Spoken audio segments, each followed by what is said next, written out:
उत्तर प्रदेश की सियासत में एक ऐसा मोड़ आने वाला है जिसने बीजेपी से लेकर समाजवादी पार्टी तक के नेताओं के होश उड़ा दिए हैं। मायावती और आजम खान, दो ऐसे नाम जो कभी एक दूसरे के राजनीतिक विरोधी माने जाते थे, अब एक साथ खड़े नजर आ सकते हैं। और अगर ऐसा होता है तो यूपी की सियासत का पूरा गणित उलट जाएगा। मायावती, जिन्होंने हमेशा दलित समाज की आवाज उठाई और राजनीति में सत्ता की चाबी कही गई, और आजम खान, जो मुस्लिम समाज के सबसे प्रभावशाली चेहरों में से एक हैं।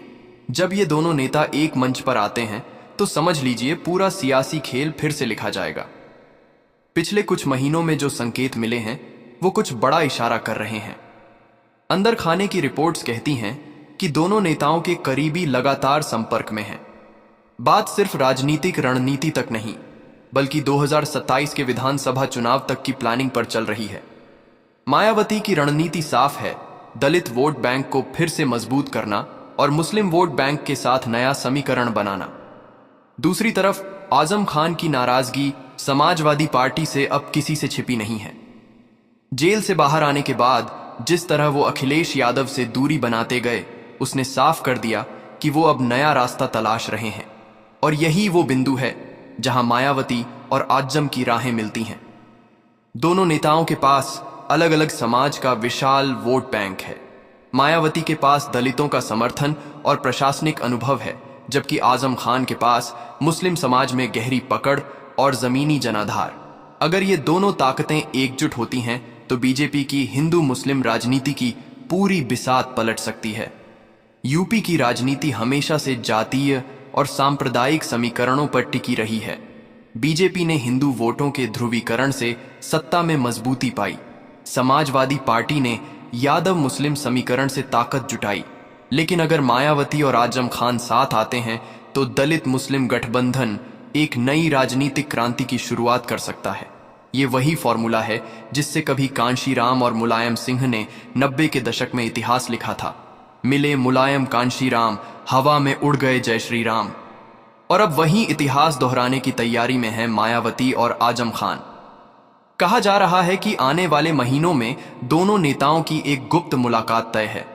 चर्चा ये भी है कि आजम खान अपने पुराने साथियों के साथ मिलकर एक नया राजनीतिक मंच तैयार कर रहे हैं और मायावती इस गठजोड़ को बीएसपी 2.0 की तरह पेश करना चाहती हैं।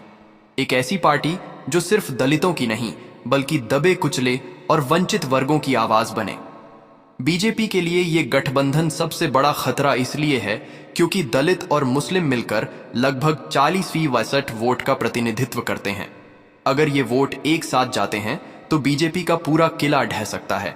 वहीं समाजवादी पार्टी के लिए भी ये झटका कम नहीं होगा, क्योंकि मुस्लिम वोट बैंक जिसकी बदौलत एसपी का ग्राफ बचा रहा, वो पूरी तरह इस नए गठबंधन की तरफ खिसक सकता है। राजनीतिक विशेषज्ञों का मानना है कि आजम खान के समर्थन से मायावती फिर से मैदान में वापसी कर सकती हैं और ये गठबंधन न सिर्फ यूपी बल्कि पूरे देश में विपक्ष के समीकरण को बदल सकता है। ये केला यानी सियासी खेल यूपी में नई दिशा देगा। एक ऐसा खेल जिसमें मायावती होंगी रणनीतिकार और आजम खान होंगे जनाधार का चेहरा। पार्टी सूत्रों का कहना है कि आने वाले वक्त में मायावती अपने बयानों में मुस्लिम समाज को लेकर नरम रवैया अपनाएंगी। वहीं आजम खान दलित मुद्दों पर खुलकर बोल सकते हैं ताकि दोनों समुदायों के बीच पुल बनाया जा सके। इस गठबंधन का असली असर बीजेपी के सबका साथ सबका विकास के नारे पर पड़ेगा, क्योंकि अगर दलित मुस्लिम समाज एकजुट होता है तो सत्ताधारी दल के पास कोई ऐसा कार्ड नहीं बचेगा जो इस समीकरण को तोड़ सके। राजनीति के जानकारों का कहना है कि ये गठबंधन यूपी की राजनीति में वैसा ही धमाका करेगा जैसा कभी बहुजन शोषित समाज आंदोलन ने किया था। फर्क सिर्फ इतना होगा कि अब इसमें आधुनिक सोशल मीडिया रणनीति और युवा वर्ग की नाराजगी का भी तड़का होगा। मायावती जानती हैं कि अकेले लड़ने से सत्ता में वापसी मुश्किल है, और आजम खान भी समझ चुके हैं कि एसपी अब उनके लिए पुराना घर नहीं रहा। यही वजह है कि दोनों के बीच बनने वाला ये नया रिश्ता यूपी की राजनीति को अगले कई सालों तक प्रभावित करेगा। दोस्तों, ये तो बस शुरुआत है, खेल अभी बाकी है। अगले भाग में हम बताएंगे कि इस गठबंधन की असली प्लानिंग क्या है मायावती और आजम खान किस यूपी की राजनीति में मायावती और आजम खान और किस तरह बीजेपी और एसपी के गढ़ों में सेंध लगाई जाएगी रही, बल्कि अंदर खाने ये तय माना जा रहा है कि दोनों नेताओं ने 2027 विधानसभा चुनाव को ध्यान में रखकर अपनी रणनीति लगभग तय कर ली है। इस गठबंधन को फिलहाल दलित मुस्लिम एकता मिशन कहा जा रहा है और इसके तहत यूपी की सियासत में वो समीकरण गढ़े जा रहे हैं जो कभी समाजवादी पार्टी का आधार थे। सबसे पहले बात करते हैं रणनीति की।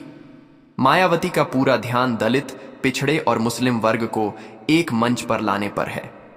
उनके राजनीतिक सलाहकारों ने जो नया फॉर्मूला तैयार किया है उसमें 70% फोकस इन 3 वर्गों पर है, जबकि बाकी 30% में छोटे समुदाय, ब्राह्मण और गरीब किसान वर्ग को जोड़ने की तैयारी चल रही है। दूसरी ओर आजम खान इस गठबंधन का चेहरा बनेंगे मुस्लिम समाज में। वो जानते हैं कि सपा से मोह भंग के बाद मुस्लिम मतदाता खुद को ठगा महसूस कर रहा है। मायावती के साथ जुड़कर वो उस वोट बैंक को एक नई उम्मीद दिखाना चाहते हैं। राजनीतिक रिपोर्ट्स के मुताबिक दोनों नेताओं की टीमों ने सीटवार समीकरणों का गहन अध्ययन किया है। यूपी की 403 विधानसभा सीटों में से लगभग 150 सीटों पर दलित और मुस्लिम आबादी मिलकर निर्णायक प्रभाव रखती है। इनमें से 70 सीटें ऐसी हैं जहां अगर दोनों समुदाय एकजुट हो जाएं तो किसी भी बड़ी पार्टी का टिकना नामुमकिन है। गठबंधन की रणनीतिक सीटें।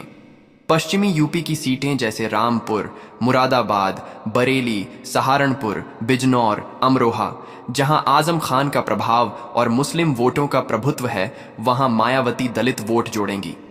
पूर्वांचल में संत कबीर नगर, आजमगढ़, गोरखपुर, बलिया और देवरिया जैसे जिलों में बीएसपी की पुरानी जड़ें मजबूत हैं।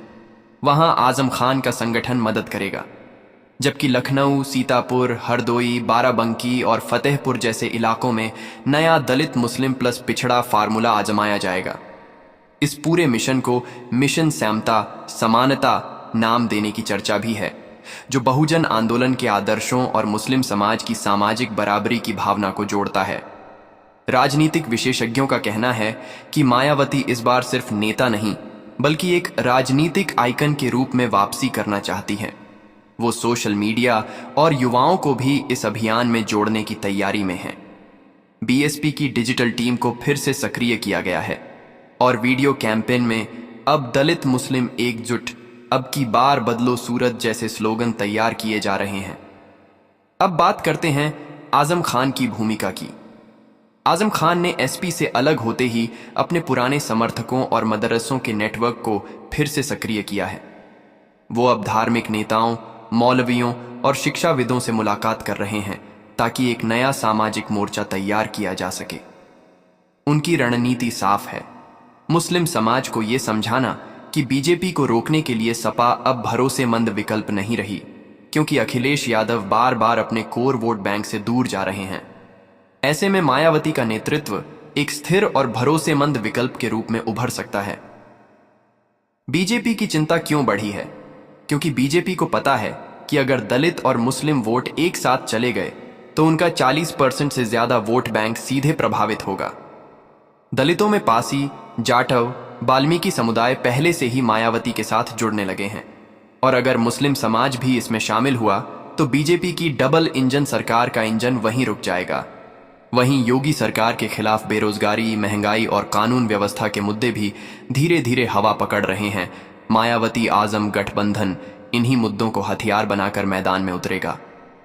एसपी क्यों परेशान है? क्योंकि सपा की सबसे बड़ी ताकत मुस्लिम वोट अब उनके हाथ से फिसलता नजर आ रहा है। आजम खान न सिर्फ मुसलमानों में प्रभाव रखते हैं बल्कि वो एसपी के भीतर वो चेहरा थे जो संगठन को जमीनी स्तर पर जोड़े रखते थे।